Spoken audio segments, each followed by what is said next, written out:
A very warm welcome to the third edition of the Global Manufacturing and Industrialisation Summit.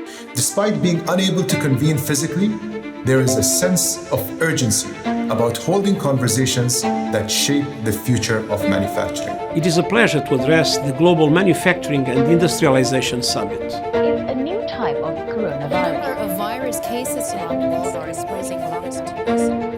This summit is taking place at a time of unprecedented challenges to global health and the global economy. Certainly, the year 2020 has brought a much changed international environment.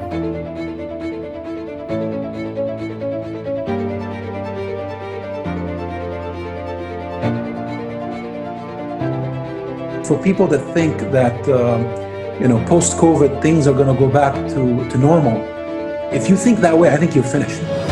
It's not. The world has changed and you have to evolve. And I think the companies and countries and individuals that are able to pivot and really look at this new world, I think will be the ones that succeed. It's undeniable that the world is going to become much more digital. And if we are not mindful about the future today, we actually forfeit much of the future which we can design and direct.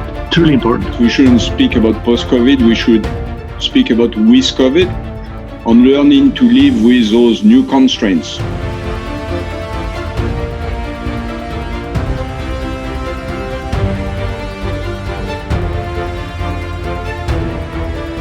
But in the midst of this difficult situation is when we find the best opportunities for innovations as well. De que meu país poderá contribuir para a resposta a muitos desafios discutidos nesse fórum.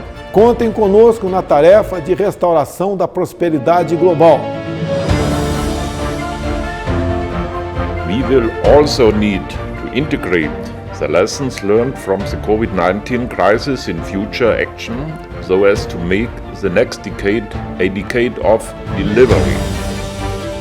I'm proud on behalf of the Organizing Committee for GMIS 2020 to formally announce our new legacy initiative called the Green Chain. I'm super excited to announce that the city of Pittsburgh will be the first city and will organize the very first edition of GMIS America in 2021. Pittsburgh is once again on the world stage, but this time for the creation of innovation.